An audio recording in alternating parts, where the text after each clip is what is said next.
Welcome to Santa Catalina Library. As many of you know, we moved our usual issue forum location here because it's air conditioned.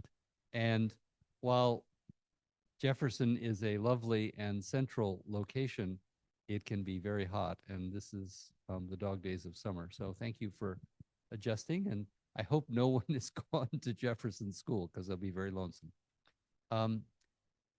I want to do some introductions. Our third panelist is driving from Playa del Rey. Actually, Marina del Rey, excuse me. So is due any moment now. And I'll be introducing our panel in a moment. Just a word of, first of all, how many have never been to one of the issue forums? This is your first one? Okay, a couple. So the rest of you understand, my goal here is not to solve all the problems of humanity in an hour and a half, but it is to provide you, hopefully, some useful information to get you engaged in perhaps an issue you haven't been involved in before and motivate you perhaps to take a role in this. And the reason we chose mental health as a theme is it's an undercurrent throughout our community. We're hearing about all of the stress that affects all of us in some way, whether it's the toxic national news that seems to be bad all the time, whether it is the aftermath of the Eaton fire, which devastated so many families, and all of us have friends or relatives or neighbors that lost their homes or were displaced from their homes, whether it's our kids who spend less time outdoors and more time glued to their screens, and sometimes the material there is pretty toxic. And another dimension of it is our unhoused neighbors, many of whom are suffering from mental illness, many of whom are suffering from the stigma that they are mentally ill, and living out on the street will either make you mentally ill or exacerbate underlying conditions. So there's a lot to talk about tonight, and we have a great panel. Dr. Duncan is the program director, chief program officer, yes, for a local nonprofit that has been around for years providing services. And that's one dimension of the safety net around mental health in our community. Dr. Kristen Ochoa works for the County of Los Angeles. She'll talk about her role as our conversation unfolds, but also teaches clinical psychology at UCLA. And Dr. John Sharon is one of our nation's most respected and innovative pioneers and innovators. He headed up the LA County Department of Mental Health for a number of years and did something really radical. He started writing prescriptions for housing as a way of helping people who are out on the street get off the street, get the help they need, and begin that long, long road to recovery. So with that introduction, I want to ask each of the panelists just an opening question, and I'm going to sit down and join them. And that opening question is, what are the bright spots that you see of things that are positive, that are going in the right direction, that can give us some hope to help us get our arms around all of these overlapping challenges? And then what are the big gaps that you see in the safety net in the greater Los Angeles community, but here in Pasadena? So can we start with you, Dr. Ochoa? Grab that chair, put it over here. See if it's working. Oh, it is. Oh, that's so good. I actually was recently sick, so my voice is going to be kind of funky. Apologize. Bright spot. No, I know. I just, we are very much, my family is very much in my community, a part of the Altadena, Pasadena sort of world. And we really experienced a lot as a result of the Eaton fire. And people kind of looked to me and then this organization that I run called the Cheney Trail Corridor Project, which is a conservation organization for help, assistance, guidance. And I think that what I find most compelling is that even though our community has been through so much with the fire, um, a lot of us have become a lot closer. And I really think that those bonds are now going to be there for life. I think because we went through so much together. And I see people making connections that I think otherwise would not have because they come from kind of disparate parts of the community and they're coming together for, restoration events or whatever events related to the fire. And I just see that as this really big silver lining.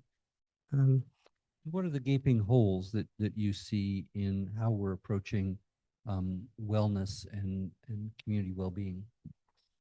So this is and Dr. Sharon doesn't know this about my new life yet. They But colleagues at the LA County Department of Mental Health. right, this might surprise you. So I actually, if I kind of could have done whatever I could have done when I was younger in training, I probably would have become an ecologist. I really like nature is very deep in my heart, and Ecologist, not oncologist. no ecology. And I'm actually working on that now. That is what I'm doing now. I'm becoming educated in ecology. I'm going to graduate school. So what I think is that is really lacking is our connection to nature. And Dr. Sharon prescribing housing, my opinion is that we need to prescribe nature, and that's going to be kind of our how we survive ultimately. Dr. Duncan, your thoughts about the bright spots you see as well as the darker aspects of the situation here. I think to kind of still your answer a little bit, I was thinking the ways that community has shown up for each other. And I think that goes along with kind of what the. You probably want to be a little closer for the Zoom call, folks. Oh, sorry. Hi, Zoom people. There we go. Okay, back row. I don't know. I usually project, but I felt like everybody else was talking softer. So I was just trying to mimic it. Hi, can y'all hear me? The St. Louis just came out. Can you all hear me? Yes, awesome. To kind of piggyback off of your answer, I have seen the ways that community steps up, and it goes along with what might not be the kind of the bad stuff, I guess, is community has shown up and filled the gaps whenever financially maybe things aren't able to show up in the ways that are needed. And that's a beautiful thing to see. It gives optimism. It restores my faith in humanity, just seeing the ways that community members show up to be able to help each other in the absence and also in support of whatever financial things are able to be passed through the community as well. I think that this state does a really good job of addressing mental health, but we could do more in allocating money to be able to help those that are in need. We all have mental health, poor, medium, amazing. We all have experiences that we all are going through this life in. And we all are going to have moments when our mental health isn't, the best. It doesn't matter how many degrees or how much, experience I've had in my life. I've had times where my mental health wasn't the best either. And I think if we can recognize that this is something that we all experience and advocate for more finances to be able to address that, I think that that could be very positive. Dr. Sharon. Well, I mean, these are big questions, Rick. I guess I have to start by just saying on the way out the door, my daughter was like, "Dad, what's on your jacket?"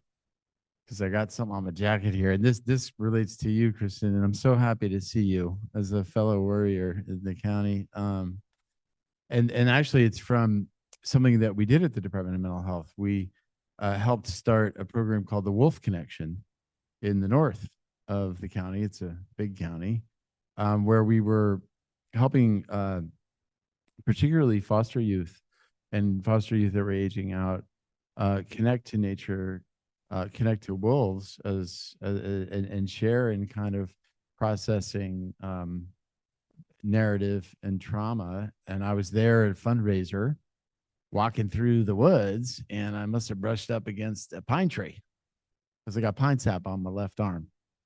And I'm with you on that. You know, talking about bright spots, I mean, from my perspective, and it's not this isn't cut and dry, but there are a lot of people who are suffering because the human condition is not easy.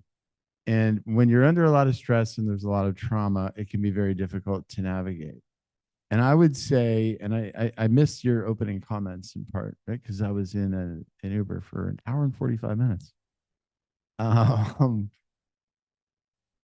But one of the things that I think we're doing is we're not recognizing that community is the fundamental thing that we need to flourish. For me, community is people, place, and purpose. We need those things in our life. And what we do is, in the context of having this confluence of stressors, is we diagnose people and then we medicalize their problem and we treat them instead of recognizing that actually the fabric of our communities, of our society is kind of dissolving before us for a lot of reasons, including things like the internet. And in particular, our younger generation. But I point that out because as far as a bright spot, I think we're starting to recognize that community and that human support, emotional support is fundamental.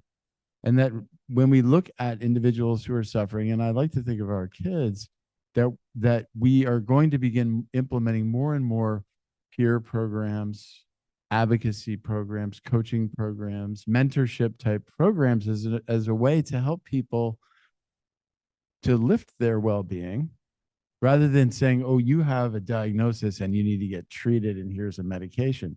And on the flip side, recognizing that there are people, and I look at Kristen because we don't know each other very well.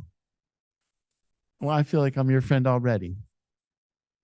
But Kristen and I were really, really focused on those who were suffering from severe persistent mental illness, people who really had bona fide biological brain illness. And we don't have enough clinical capacity to care for them. We don't have enough treatment opportunities, whether it's beds or access to psychiatrists, medications, non-pharmaceutical treatments, et cetera, et cetera. And part of the reason for that is because it's being consumed by people who need community and they need support and they need fabric to keep them going. And I would also, and I've said people, place, and purpose, you'll probably hear me say it more than once, purpose in their lives, because if that is not a part of your experience, you're really not setting yourself up to be well and to flourish. I'll stop there. I want to come back to that, but one thing that I'd like to use as a starting point is there's an urban legend which has, like most legends, a grain of truth. But it is that 40 years ago, Ronald Reagan closed the state mental hospitals and let loose a flood of deeply troubled people onto the streets. And that's when homelessness started. And it's all Ronald Reagan's fault. Ronald Reagan was governor approximately when that happened. He did, because of the fiscal crisis, cut the funding that would have created community mental health alternatives to the closure. But there was a state legislature. This happened in other states. He wasn't governor for that entire period of time. But John, how does that urban legend shape kind of our view about a time before of state mental hospitals where people were put away, a vision that never really came true of community mental health services, and what we've tried to patch together in the years since? Well, thank you for bringing that up. And I would say urban legend is a good term. And there's a big misperception. In the early 60s, President John F. Kennedy created the Community Mental Health Act, which was a declaration globally that it was inhumane to warehouse human beings. And a lot of that was based on the experience of his sister, Rosemary, who had um, challenges and actually got a frontal lobotomy to control her behavior. And the goal there was to say, hey, why don't we stop spending all of our money to put people into asyla, build up community, and have them be included in the community. There are parts of the world that actually did that.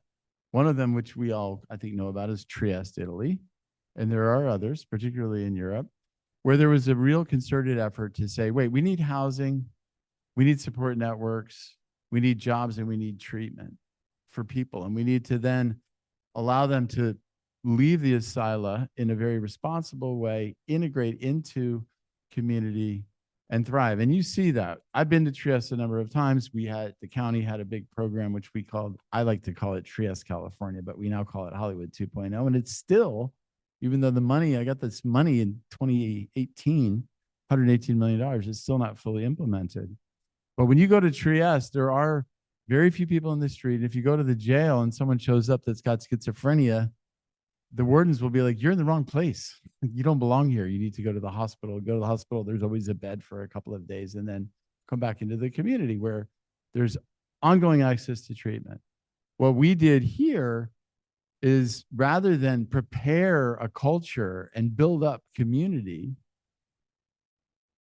the money never went to the communities because Ronald Reagan and others demolished these facilities, and people were let into what I call the outdoor asylum, the street, and the indoor asylum of the jail emerge. But Ronald Reagan is not the one that created the deinstitutionalization movement. I would say he was one of the many leaders who actually abandoned the fundamental principle of build up community for people with disabilities so that they could be included and belong as the brothers, the sisters, the parents, the kids that we all know and touch who have challenges in their lives. So, your work includes folks who are in the justice system, and they say that County Men's Jail is probably the largest collection of people with significant mental illness in America. How do we separate folks who are suffering from psychosis and other forms of mental illness from the retribution system of punishing them for their acts? So Los Angeles County jail system, both for men and women, is actually the largest mental institution in the world. Yeah. We have the largest single population in one, it's a series of institutions because there's, separate women's institutions, and then men's jail. There's a few facilities or buildings, but if you put all that whole system together, called Correctional Health Services in Los Angeles County, it's the largest population in the world of people with mental disorders. And if you look at sort of the statistics over time, so let's just take the last 10 years, it gradually increases the proportion of people within the jail who have mental disorders. And what's the source of that? How does that happen? How do we have so many troubled people? I mean, it's an embarrassing public health fact, but that's how we've chosen to operate our society. People with mental disorders don't have a place to go. And so they're outside and they get arrested. A lot of those folks get arrested for misdemeanors. We call them crimes of poverty. They're sleeping on the sidewalk or something like that, petty theft. I saw a patient today who, he was in jail simply because he took some food from a CVS. It's not, you don't go to jail and see, there's some people like this who are like, wow, that person did something really scary. And most of what is in jail are folks who are underserved, have serious mental disorders that are untreated, and have crimes that are not that serious. I hate to say that, but that's what we're spending money on. So in terms of prevention, you're on the front lines of dealing with folks who hopefully haven't had a brush with the justice system. Yes. Young people, and How is that going? That's a loaded question. Um, it's going. You know, we have people dealing with a lot of stressors right now, and I'm going to be a little provocative if I can be. When we think about the accessibility to resources, right? Um, being transparent. I just moved here 3 weeks ago. I'm from St. Louis, Missouri. Okay. So you'll hear me, the money thing is like, whoa, this cost of living, right? We're not paying people livable wages. We haven't increased the minimum wage to where it matches the cost of living. And if you don't have money, you don't have access to the resources to get help. A lot of people don't have insurance. We have these restrictions then even for Medicaid and those type of things. If you make too much, those people kind of get stuck in that gray area. And, you have to have money in order to get the things that you need that can help lower your stress and give you the services that you need for the things with depression and anxiety. And when we think about families, right? So DeVille, we service children and families. Parents have their own stressors just as an individual human being. And then you add on top of that. Go ahead. And that's the genesis Yeah. of DeVille is it was to fill, to the extent possible, Yes. that hole. Yes. So share a little bit about how you fill that Yeah. hole. So we're a community-based organization. And what that means is literally we will meet you where you are. So a lot of our services are done in schools, they're done in homes, they're done in parks. Our staff get really creative to ensure that everyone has the accessibility for services if needed, even if that means that we have to utilize some creative ways in order to meet that need. Mr. McCall, our CEO, has the founder of this wonderful agency since 1993. And he's been able to keep those doors open because he's always looking at whatever he can do for children and families.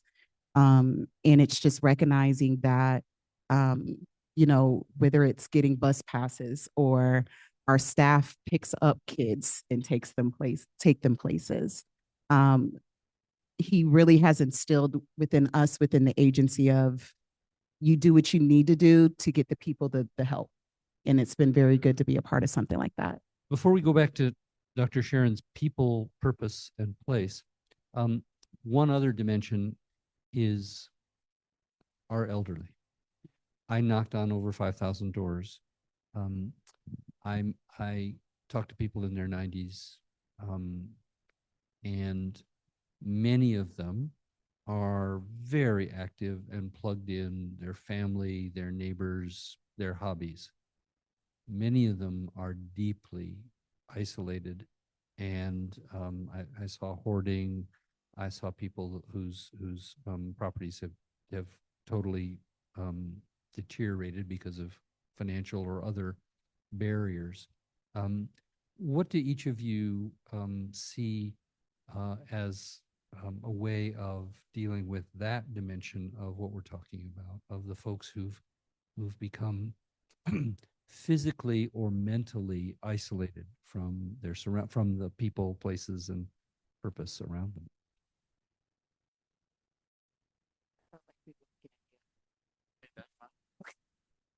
Sure, everybody's got a lot to say about that. I mean, I think as I was kind of alluding to earlier, I really believe that the fabric of our, of I mean, I don't want to be too dramatic here, but Western civilization, the fabric is kind of dissolving, that we have a real connectedness dilemma. And, one of the things that I did and certainly tried to do when I was running the Department of Mental Health was actually to use what I called community access platforms to connect people. The big one is the schools, but we're sitting in another one. It's called the libraries. And then there's the parks. So I'm thrilled to hear about parks where we would be available to identify people who are having issues or for people to come and ask for help and then to help navigate them to get services. And I think if we're able to do that at scale and to kind of somehow reestablish community connectedness, that we will solve a lot of the challenges. There are models, getting to your point about elderly, where there's mentorship between older populations and younger populations and vice versa, which is a really important kind of programmatic approach to dealing with isolation. And as we get older and we lose more people, because as people age, they obviously die, we're really at risk of becoming isolated. And then and then falling into what I call the other LOL, which is the lethality of loneliness, which is really one of the main reasons when people reach that level of isolation and they're in existential crisis. That's when people really get into addictions. It's when they get into self-harm and take their own lives. But I want to touch on something that I think is really fundamental to this whole problem. And it's not the most exciting thing necessarily to talk about, but it's really what I'm focused on in my work. And that is, how are we using our money? What are we paying for? And the problem is that we pay for services from a menu of allowable interventions that we have to code properly, which is actually an exhausting exercise, regardless of whether it actually helps a person in their life. Rather than saying, well, gee, what's this person's situation?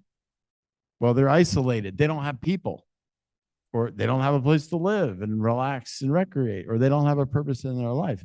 We have to start going after those things, which to me are indicators of community, providing treatment, making sure there's resources, transportation, good food, et cetera, and pay for that, pay for those outcomes, as opposed to paying for endless types of services that really in and of themselves don't necessarily translate into improving someone's station in life, including being isolated. And so what are those treatments that aren't working or that aren't worth the money? It's not that they're not working. It's that we run compliance organizations. Did you provide that service to that person in that facility at the right time and not another one at the same time, because we can't pay for that? That's not allowed. And did you code it properly? And then if you coded it properly, we'll take a look at it and then we'll actually give you the money for it maybe a couple of years down the road. And good luck managing your budget. That's what we do. And so it's not that it's a bad service. It's like, I want to give someone who has schizophrenia that's hearing voices that are interfering with their ability to have relationships, to get along with their landlord, and to do a job. I don't want to just treat their auditory hallucinations just to treat the hallucinations and to chart, oh, there was a 30% reduction in this psychotic symptom. That doesn't mean anything. And that's really what we do. You go and you have a med check with a psychiatrist, and yet the med checks with a psychiatrist need to be actually put in place because you're trying to help an individual. You're trying to lift them up in their life and get them the things that are meaningful to them. And if you're able to achieve that, that's what we need to get paid for, not coding something properly and making sure that it was a compliant service. We're probably not going to solve that at the local level, but it's a real problem. And we should be aware of those real challenges. I want to focus our conversation before we turn to you for your questions and comments. I want to focus our question on how we get to reinforcing the connections between people, helping people find or regain their sense of purpose, and how we as a place become a healthier place. One thing that haunts me are the 19 people who died in West Altadena. Hardly anyone died in Pacific Palisades. Is that income? Is that the failure of the county to notify people here? Many reasons, but one reason seems to me is no one knocked on their door who was a neighbor. And that's not because they had callous neighbors. It's because they had neighbors who didn't know them and didn't say, oh, I want to check on my friend Gertrude, who I know is not particularly mobile and isn't on the internet. Those are the people who perished in that fire. is those people that didn't have those connections, that didn't have someone, because there were people who were saved who did have neighbors and who did intervene and who did make sure that they got out safely.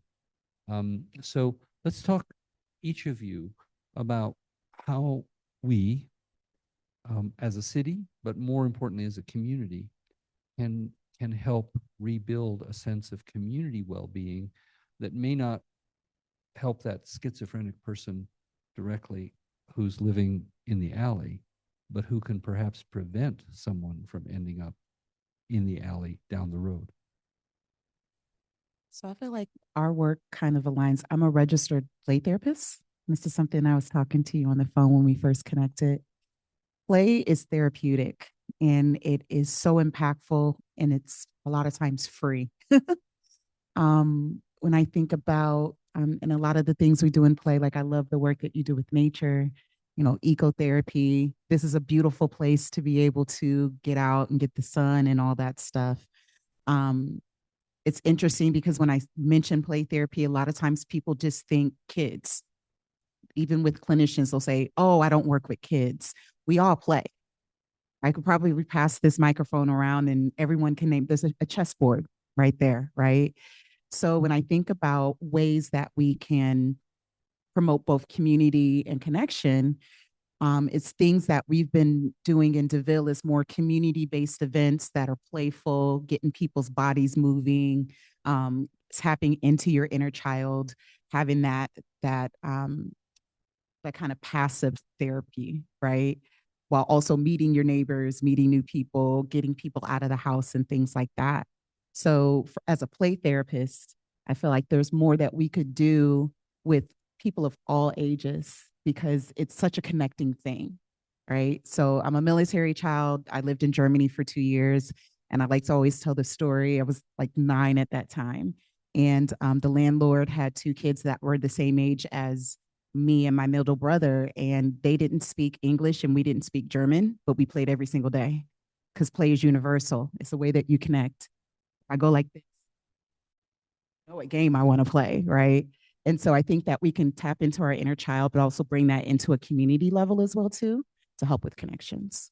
My kids are not here, but they're always embarrassed by my being outgoing. And I grew up painfully shy. But when I became an elected official, I had to get over that, right? You knock on 5,000 doors, you have to get over your shyness. But I go up to kids all the time and do that. And my kids say, "Dad, it's so creepy." But I, the parents are 99% happy that somebody's paying attention to their kid or their dog. But how do we get over these barriers of staring ahead in elevators and not connecting with people around us? Oh, you're looking right at me. That's for me, huh? All right, follow up. I think we have to acknowledge how much COVID with the pandemic really messed us up.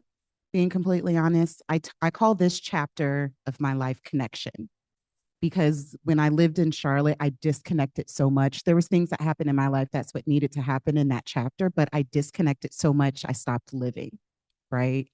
And I was always a person that enjoyed being out, but I'm an introvert. So I can stay in the house for 3 days and be perfectly fine as long as I have snacky snacks and my weighted blanket.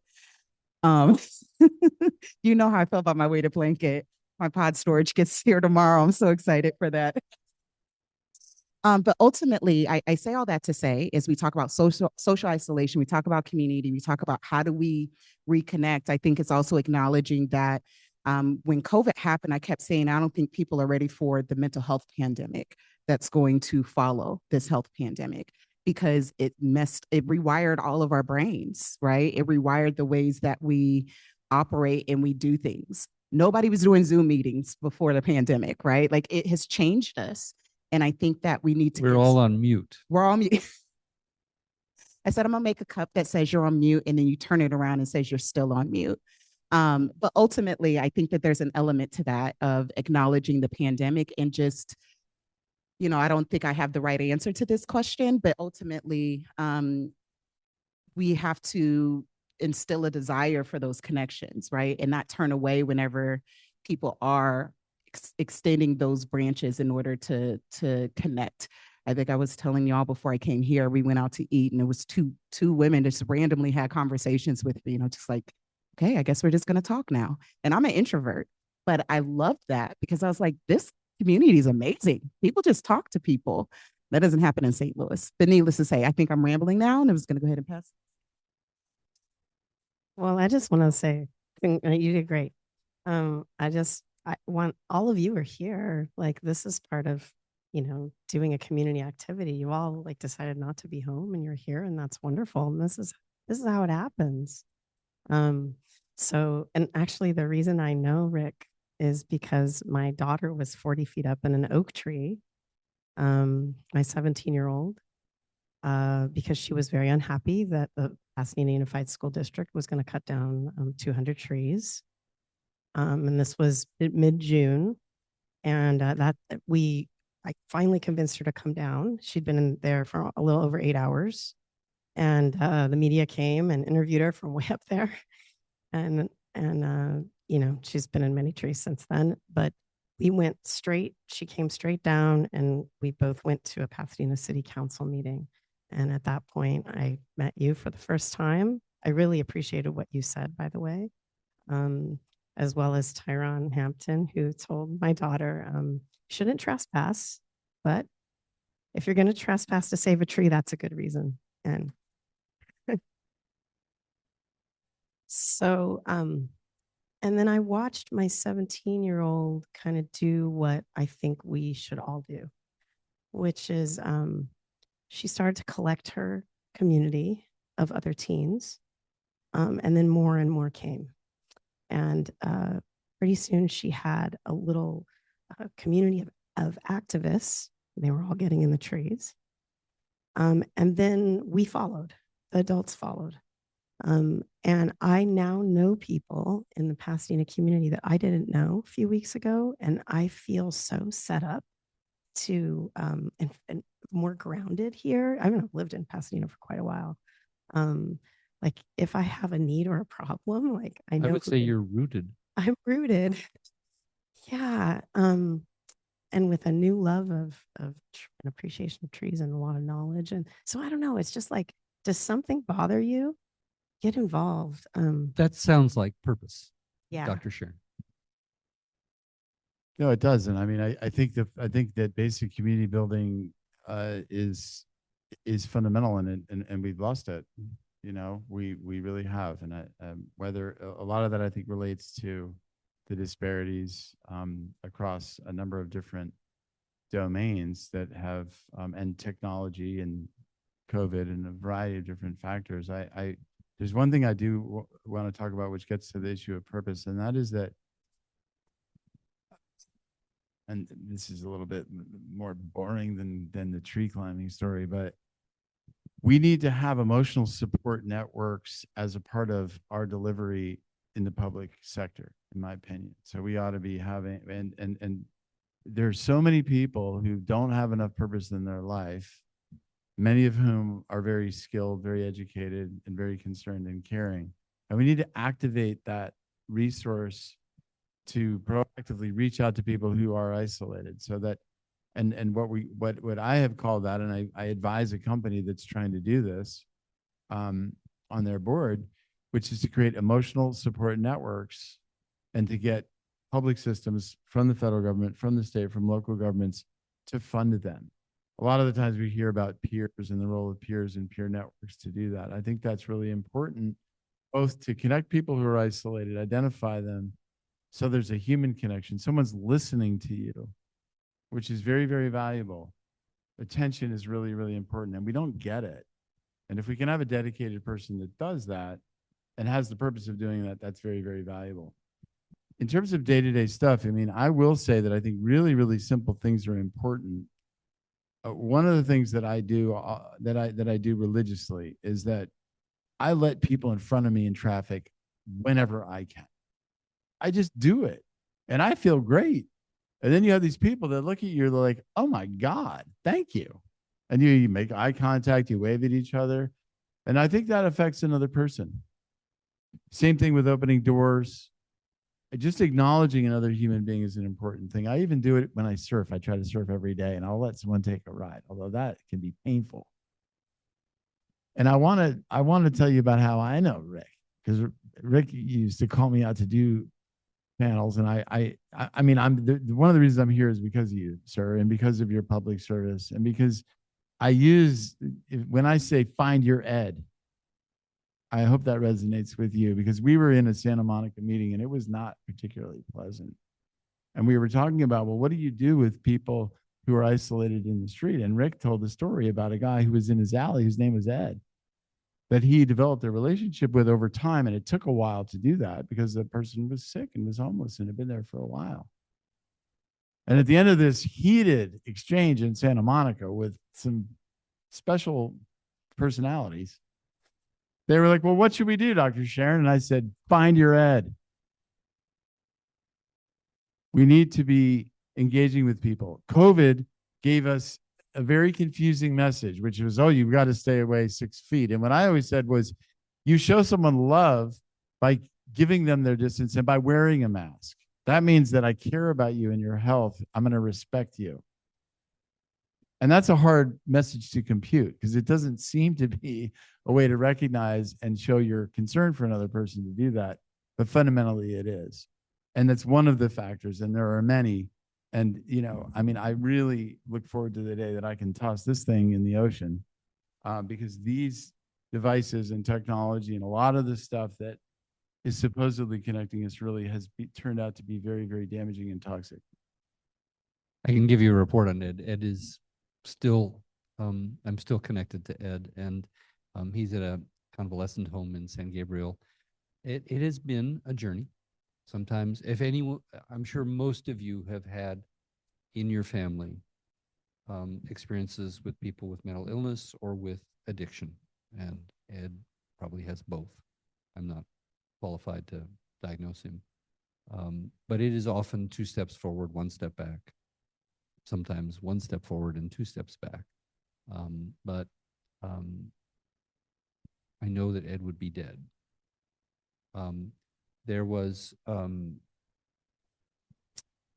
really chilling and powerful, simple statement made by a woman who was interviewed for a study on homelessness called Black People Experiencing Homelessness. It was done for LAHSA, and we have a representative who sits on LAHSA and who is doing everything he can to turn it around. But the person said, there were a lot of reasons I became homeless. The one thing that would have kept me from becoming homeless is someone who cared about me. Now, probably there were people who cared about that person, and probably they burned through them. You know, that happens. If you have serious problems, sometimes people will give up on you, and understandably. Even your relatives may give up on you. And yet it is that person, that connection. And I understand why people find unhoused people scary. Many times they are scary, not always. But imagine going through life day after day with people looking at you with fear, loathing, and contempt, and how that makes you feel about yourself. I want to touch on that subject and one other before we open it up to all of you for your questions or comments. And that, starting with homelessness, I teach a class on homelessness. I cannot find any reliable statistics about the share of people who are unhoused who have significant mental illness. It goes from 20% in certain clinical studies to Spencer Pratt saying it's 99.9%, right? And yeah, indeed. But Dr. Sharon, start with you. What's the reality of that, and how much of that is the result of being homeless, and how much is being homeless a result of mental illness, and the interplay of addiction in all of that? Yeah, I mean, this is a very testy topic. Mhm. And I think and you know, I'd love to hear what panelists and what people observe. I mean, based on my experience, and my clinical work was in the street and really kind of created at DMH what, you know, a very assertive street psychiatry program where we were prescribing medications, including long-acting injectable medications. Um, and to be honest, there were really no other psychiatrists in the department that wanted to do that. So I'm like, well, I'll do it. And if I'm doing it, it probably would make sense that you should do that as well. Um, and in my experience, I felt that the number of people who I would, and it's not easy to make a diagnosis, that the people who I felt had like chronic schizophrenia in the street, probably about 10%. And the reason why I say that is because that's what I saw. And the reason why I actually had it studied by UCLA and the California Policy Lab is because I wanted to know how many people are falling into the street because they have a severe persistent mental illness. There are many, many reasons why people fall into the streets. Now, are there other mental illnesses? Absolutely.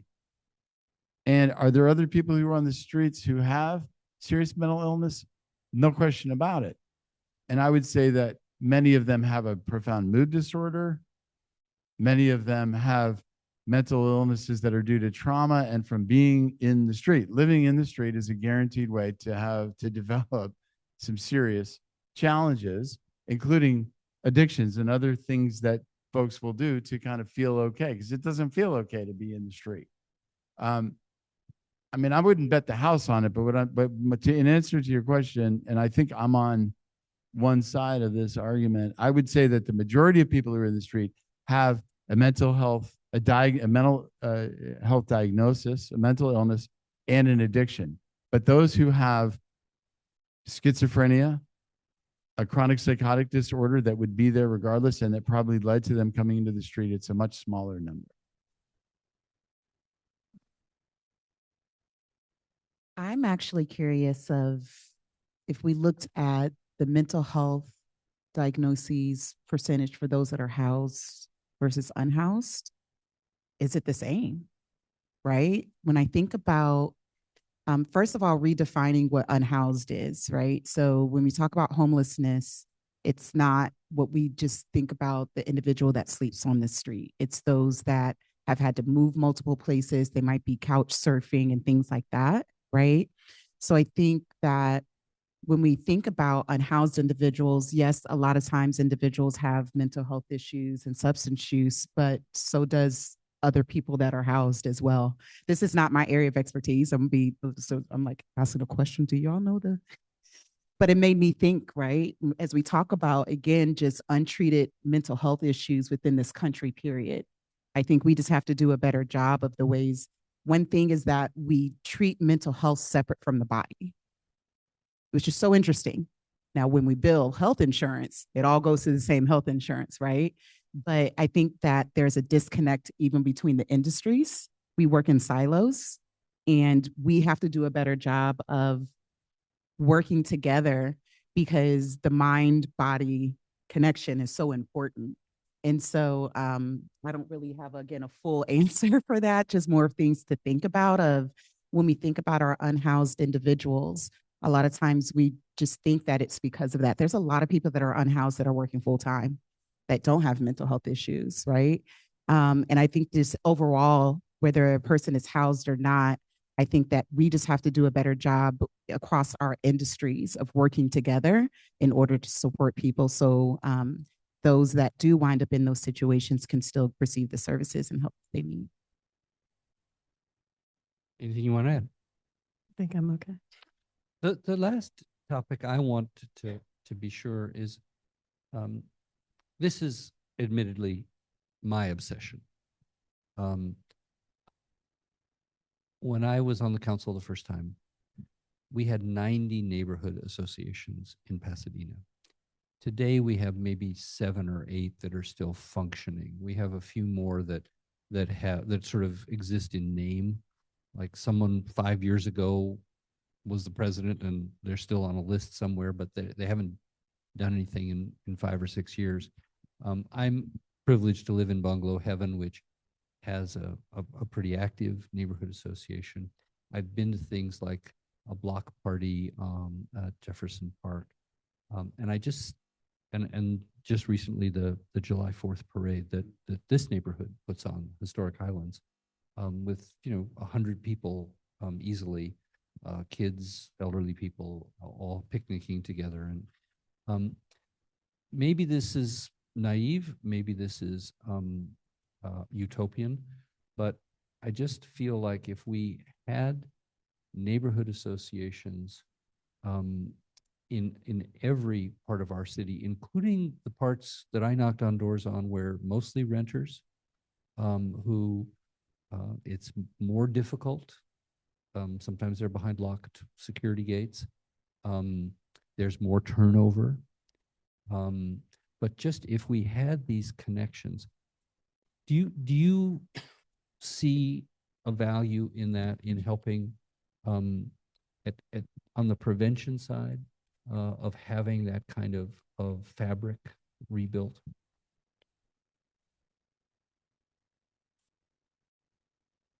I guess it's on me. I don't think it could hurt at all. Yeah. Just whatever ways we can tap into connection. It goes back to what you were talking about with the unhoused individuals when you talked about just being there for them or how it feels for them. A lot of times we don't even look at unhoused individuals. How do you think that feels to where you don't even exist? People just walk past you and don't look at you. I think more ways we can have opportunities for people to be seen can be very valuable. So it might be utopian, but I think it's a great idea. Just what are ways that we can continue to provide opportunities for community, for individuals to connect? And I do not think is ever a bad idea.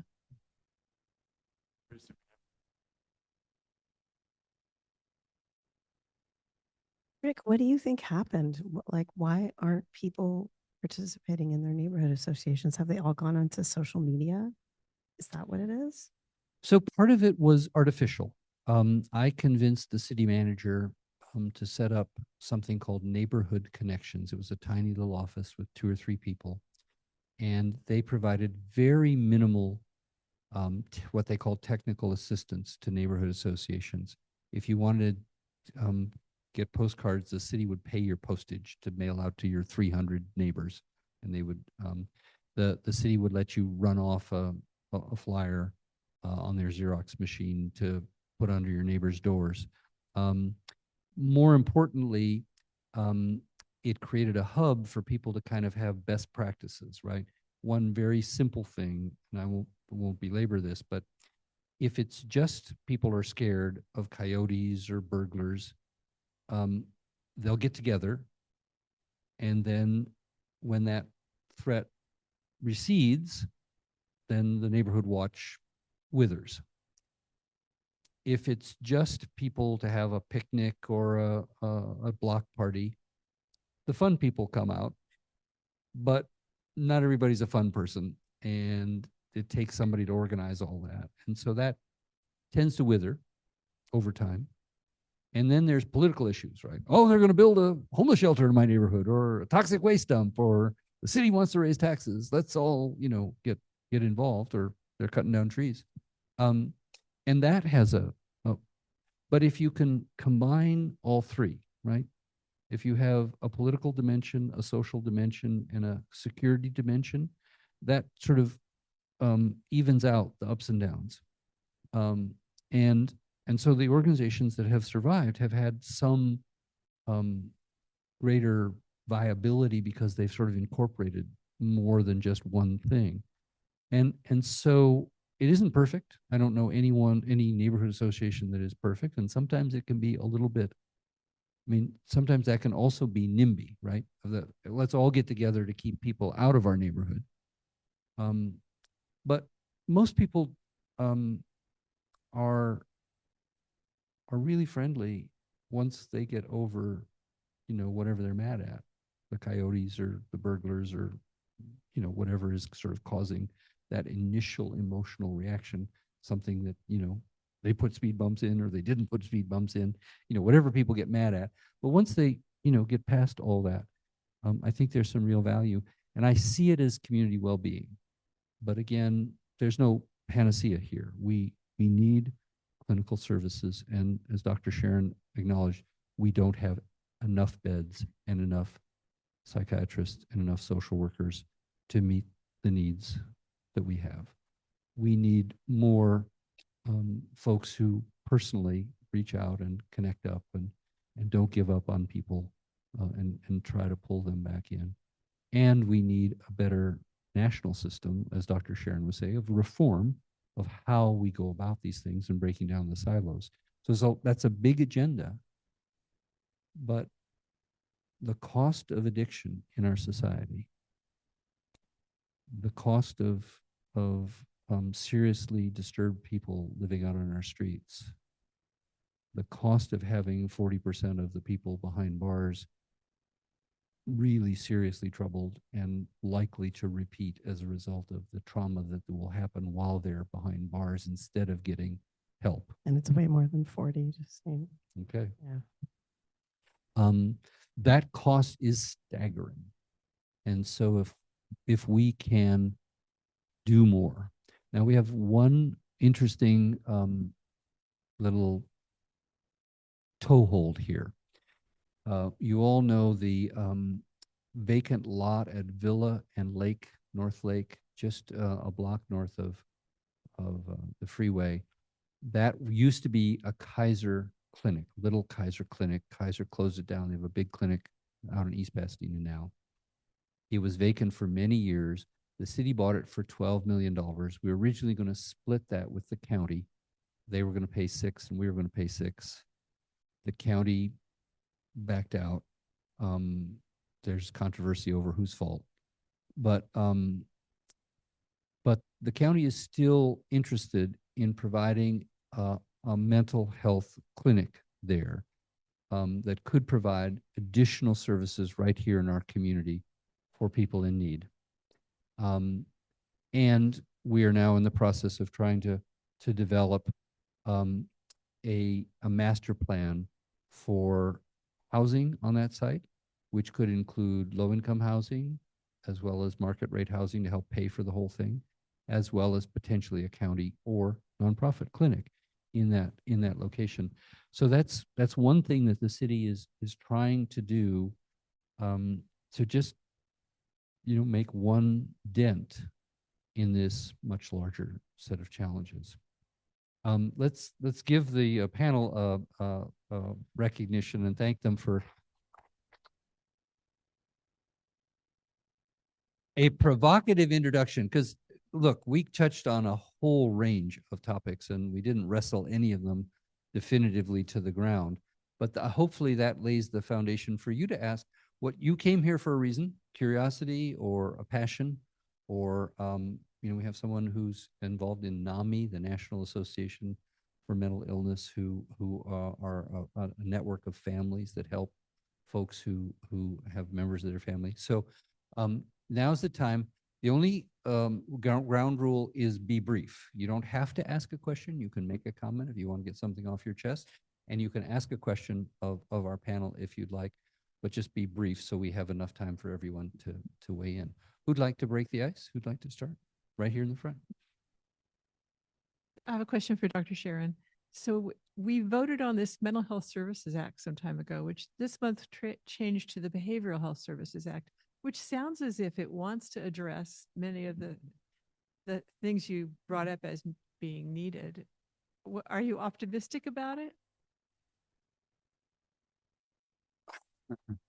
Well, I mean, I think that the millionaire's tax was a really brilliant piece of legislation, and it now brings $4 billion to the state of California. Per capita, there's way more money in California than any other state. There were aspects of Prop 63, the Mental Health Service Act, that were really frustrating. It made it difficult to spend the money. There wasn't clarity about whether the money could be used for this, that, or the other. I mean, and frankly, some of us, I would say myself, are trying to figure out how to spend it, because it was not easy to spend. There was a big effort, and I was involved in creating the second phase, and we actually called it we called it the MHSA refresh. This is before COVID, and the goal there was to say, can you take some of the can we actually break down some of the barriers to spending the money and using the money, and can we have the use of the money? Can we use the money to pay for outcomes and to incentivize the front lines to do the work to achieve the goals? At that time, I also was saying, well, why don't we go to rather than creating a BHSA, which means using the money for mental health and for addictions, why don't we do the same thing for addictions so that we can actually have two significant streams of funding that would have increased more, that would have brought more money in if we had passed that. And if it didn't pass, it wouldn't have threatened the MHSA. But what ended up happening was they were combined. It did pass. And it's less flexible than it was. In my opinion, it is. I'm not a fan. And I have made that clear to a number of people, including our governor, that I didn't think it was the right thing. There are parts of it that are good, but it really is focused a lot more on compliance and fidelity. Like, this is the model. You have to have fidelity to the model. And what we were trying to say, many of us, myself and the person that created the Prop 63, Darrell Steinberg, was let the counties use the money flexibly instead of telling them what to do, and incentivize outcomes so that people will do the work instead of just holding them accountable to making sure that it's a compliant process. So I hate to be a downer. I mean, and there are other people, and Kristen, I don't know what your thoughts are. You're probably pretty close to it, that have different ideas about BHSA Prop 1. But I'm not a fan. I am involved now with a group trying to figure out how to implement Prop 1 and to build in contracts that require outcomes that aren't just simply optimizing the amount of money that you draw down from the federal government by pushing out services and services and services that aren't necessarily connected to true outcomes. Other comments or questions? Yes. I'm a member of the National Alliance on Mental Illness, NAMI. We provide services and community. The whole mission is community for people who are caring for mentally ill relatives. The part we haven't spoken about is many people with serious mental illness We have Zoom, so you got are not on the street. They're at home with their families, and their families are struggling to care for them. NAMI's mission is to provide community for those folks. We're all volunteers, and we're all dealing with people with mental illness in our families. We have support groups, and we have education series and so on. I just want to mention that as a community-based volunteer organization that is dealing with that aspect of the problem. We talked a lot about the visible part, the people on the street and people that are in institutions and so on, but that's not the major part of people with serious mental illness. I just want to make that comment. and we appreciate it. Who else?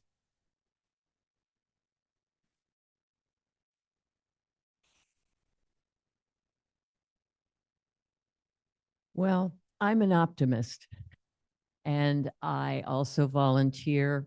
I know a lot of volunteer friends, and I've wondered why we can't. Well, let me back up. Whatever happened to the idea of block managers? Whatever happened to people everybody knew on the street? We have one. She's nosy, okay? But she knows everybody. She knows if Dave hasn't shown up in 6 weeks, and she does something about that.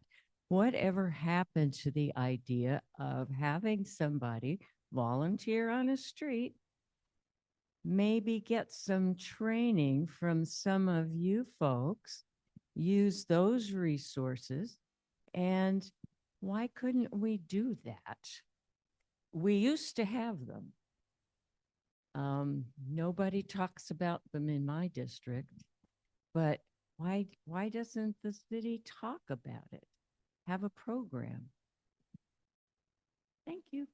Find your I block. wouldn't mind responding to that. I mean, I completely agree with you. I was gonna earlier in the conversation, I was gonna bring up.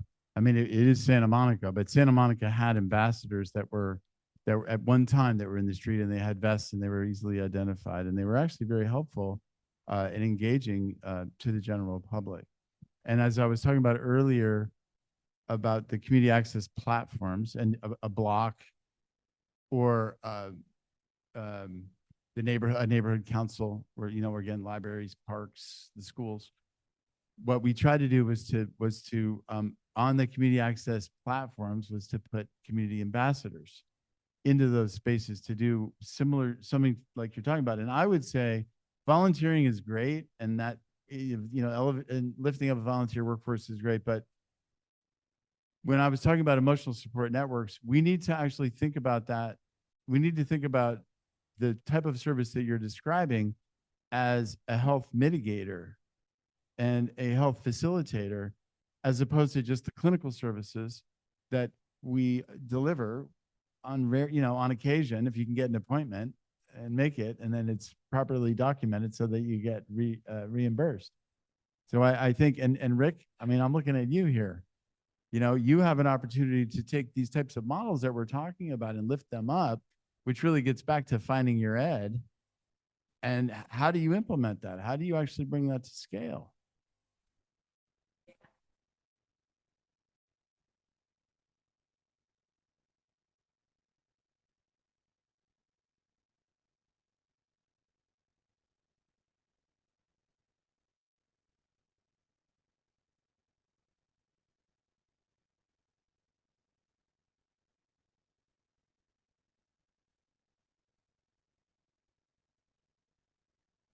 I was just going to follow up with that, I guess, on kind of 2 points that's been in my head while I've been sitting here. One, the need to provide community members with that psychoeducation and at least foundational skills, at least to know resources like NAMI and things like that to connect are going to be even more valuable, because what's happening with the Department of Education and their declassification of specific professions, we're going to have more barriers for mental health providers. I teach online in the MSW program, Master of Social Work program for Tulane University. And some of my students were struggling this semester because they weren't sure if they were going to be able to get financial aid because of all of the kind of ups and downs with what they're classifying as professional degrees. So community is going to be even more important, especially if that goes through, because people aren't going to be able to have the financial capacity to go to school to get the degrees. And we've already talked about, we already don't have the capacity to help. And I loved your idea because we do have to think more outside of the box. I was telling my hairdresser the other day, like, had this idea. I always get random ideas of things, but I know I tell my hairdresser all my business, right? And I was saying that, like, man, like, we should have a thing where we're training barbers and beauticians, because we tell them all our business. And if they had more skills to be able to say, you know what, I've noticed a difference in your, you know, your energy from last time. You know, I'm worried about you. Have you thought about talking to someone, and having a better idea of what mental health looks like when someone's struggling? I'm just saying all this to say, I love what you're saying. We do have to think more outside of the box, and community is going to be even more important, especially if things move forward with the Department of Education, and it's going to have an even bigger gap of the professionals that are able to meet the need. You want to say anything, Brent? And I think that's right. I actually think that block managers are probably just as or more important to mental health than us people with degrees.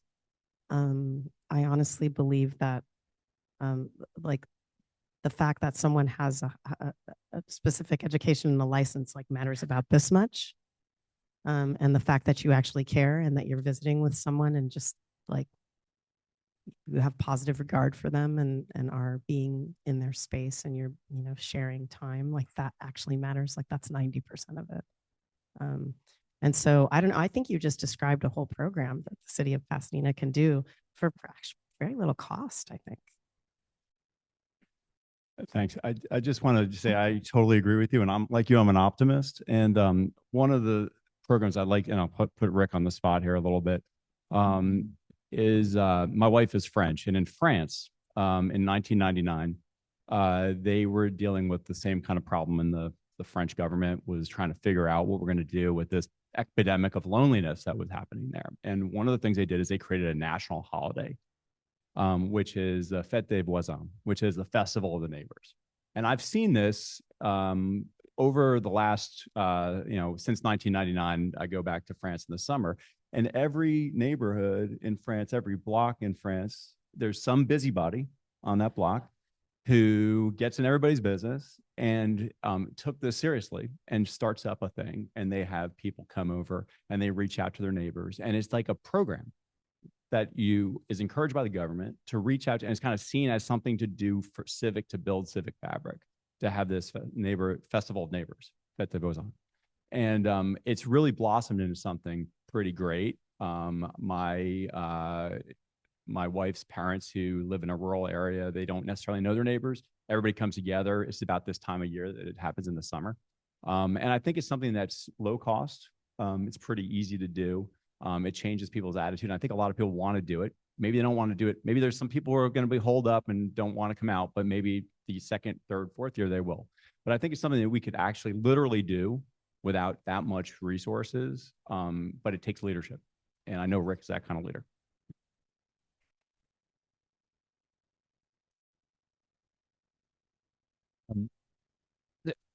There's this continuum, right, between people, as you've described, who have serious chemical disturbances or biological defects in how their brain works, and they're living with relatives in many cases and coping, and sometimes they are beloved folks who have managed to cope with those debilitating strikes against them. And then there are people who are just depressed and lonely, and a whole range of folks in between. And this is a hard thing to get our arms around, but it does start, I think, with the idea of well-being as the standard, and that we care about each other as the standard. And whether it's cutting people off in traffic, I every day get a rundown of the terrible things that happened in Pasadena yesterday from our police department. And yesterday was just, I don't know what happened, but at Arroyo in California, a motorcycle pulls up and says to the driver next to him, "How come you cut me off?" And the driver jumps out with a baseball bat, breaks the helmet of the person who's there, and then the motorcycle driver pulls out a pocket knife and stabs the guy in the side. Who does that, right? And there were two other incidents just as bizarre. There was a 68-year-old man in Old Pasadena and a 31-year-old man in Old Pasadena. Apparently, the 68-year-old man somehow had some monetary dispute with the 31-year-old. The 31-year-old hit the 68-year-old 4 times with a metal stool from a restaurant, and then tried to throw a metal table through the glass of the restaurant window. This is all in one day, right? And there's another, I won't go into it, but this is I don't know what we do to lower the temperature, but clearly people are on edge. And these things lead to school shootings. These things lead to family tragedies. These things lead to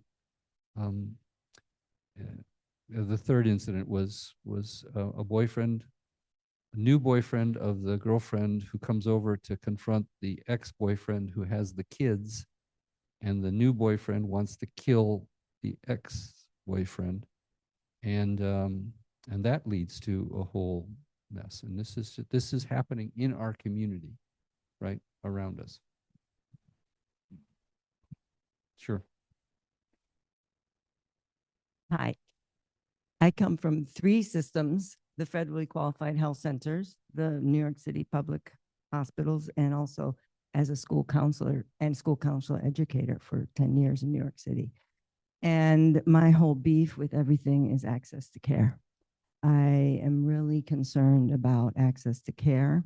And I came to Pasadena from New York, from Hawaii, actually, where I worked in the federally qualified health centers where we had wraparound services for our clients, nutritionist, lomi massage, acupuncture, all of these things. But what I see here in Pasadena, the elephant in the room that we're not talking about is insurance companies. We have Kaiser here on Foothill. They're not providing adequate health services. They're a huge provider, and we don't have adequate care for our severe and chronic mental illness. And we have a big building that's called the Shrink Tank, full of individual practitioners. And we can only see so many people as an individual practitioner. I came here thinking, oh, I'm going to work in the hospitals. I'm going to work in the federally qualified health centers. They don't hire psychologists here. That's a problem. And so when we think about opening up a center, like, where are the people? They're in the libraries. How are they getting help, particularly the elderly? My oldest client right now is 97 years old. And she's getting it through technology and, the phone, unfortunately, but the insurance companies are blocking the ability for access to care. And I think it's a huge issue. I mean, I'm opening up a can of worms here, and I have to say, I grew up in the inner city where community was everything, and it was based on barter. And we bartered everything, and you didn't have money for babysitting, you gave somebody a chair. And we knew everybody, and if you didn't have food, we had Thanksgivings together, and it made a huge difference. Jeff? First, Rick, thanks for doing this and bringing people together like you were suggesting. I had forgotten about the Neighborhood Connections office, and you're the only council member that's actually sparking conversations. I live in West Pasadena, and this is the third one of these that I've come to. But the mental health crisis, I was at a talk this morning by the chaplain of USC who said there was an epidemic of young people taking their own lives or dying of substance abuse. And we even have the evidence of it in West Pasadena with the fences on the Colorado Street Bridge that we had to put in because of that epidemic. My question is, why aren't we recognizing this as the public health crisis it is? We all did. And where's the county's role in also kind of helping cities and communities address these mental health crises? Well, John, you don't have any responsibility anymore, but you obviously have a perspective. Well, I mean, I would say Not responsibility for the county is what I mean. Yeah. Well, I mean, I have mentioned a couple of the programs that I certainly pushed hard on, and many of which were implemented, but not to scale. One of the things that was really frustrating to me when I first started was I was like, well, what is our partnership with the schools? Because the schools is like the biggest community access platform. Is where we have 2 million kids across Waco. And my staff, including the high level people, oh, well, Dr. Sharon, we can't do that. What do you mean we can't do that? Well, we can't do that. Is it illegal if we put clinical services on a school, in a school or a therapist? Am I going to go to jail for doing that? And the answer was, we can't get reimbursed for it. Now, well, that may sound stupid, but in order to get reimbursed, in order to become a certified facility, it takes like a couple of years to go through all the paperwork. So, I mean, what did I do? I went to the state. I went to Tony Thurman, who was a superintendent. I was like, yo, Tony, and I did this with Catherine Barger. Can you give us like blanket authority so that we can just put therapists at the time that we have this huge crisis onto schools? Not just kids and training them to be community ambassadors on that community access platform, but actual clinicians. And can we help facilitate when there's a crisis to get people in care? And the answer was no, that we had to do it one by one. And what I was also telling this is one of the reasons why the MHSA and the BHSA was so frustrating to me, because I was like, I don't care if I get Medicaid reimbursement. I want to put them there and use the money that we have. But then that becomes a whole political issue. So there's a lot of responsibility to do it. It's not just the county. It's the county, it's the cities, it's public and it's private. And again, it's not just clinical. I mean, we're talking about community here. We're talking about connectedness. Kids are killing themselves because they're isolated. They don't have a purpose. They don't see a future. That's dark. And so we have to think about that. The other thing is, why in our schools do we have physical education and physical fitness and not do the same thing for emotional and mental well-being? Okay, let me finish my thought. And all of the schools were, and the superintendents would say, "Oh well, Dr. Sharon, the curriculum is too jammed." I'm like, "Well, take 2 or 3 things out and put one in." Kids who are not well and are not calm are not going to absorb the information anyway, so you're wasting your time. Go for it. I spent years training kids, the students at Cal State LA, and we went into the schools. We went into Boyle Heights and East LA and all the schools. But the problem is the school counselors are trained to do that mental work. They are trained. They have individual counseling skills. I train them in group counseling and beyond and all of that stuff. And they have caseloads of 1,000 students. Why should someone come in who doesn't have these school counselors should have small caseloads to actually be able to do the work. They're doing the work of a high school student, providing, a checkup. Did you do this course? Did you do that course? And then it's kind of insulting to them to have someone come in and say, oh, now we're going to actually get to do the counseling. They want to do the counseling. And I've seen school counseling go from actually working with the students, doing the counseling, feeling pride. We ran groups in the schools, mental health groups, resume writing groups, career research groups, everything. And then suddenly now they're just doing the work of a high school student doing. Yeah, no, I'm not saying that you're going to necessarily parachute in people. If giving money to the schools and letting the schools have more counselors is fine. I don't really care how it happens. Yeah, and that's fine. And what I'm saying is that putting the resources into the school, in my experience with the jurisdiction known as Los Angeles County, was blocked because we weren't able to bill Medicaid to use mental health dollars without getting Medicaid certification for the property, for the individual schools. And so that's really what blocked it. I mean, that may sound ridiculous, but it's that type of bureaucratic red tape that limits our ability to really do the things that matter. And then once you get someone there, they will focus on not how is the kid doing, what are the, do they have purpose? Like, are they coming to the school? How are their grades? It's, did I deliver the service? Did I document it? And am I going to bring money down from the federal government to pay for my salary? I've been remiss in not inviting the folks who are online. If you have any questions, either in the chat or the question and answer on Zoom.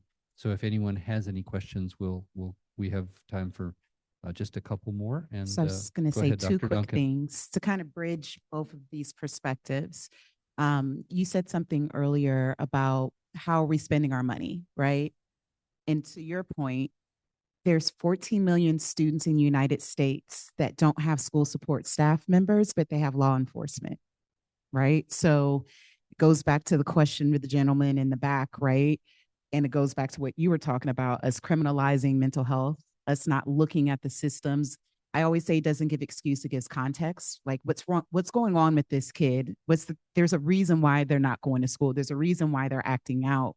And because our funds are going more towards punishment, the funds aren't going towards the services so individuals like you can do their jobs.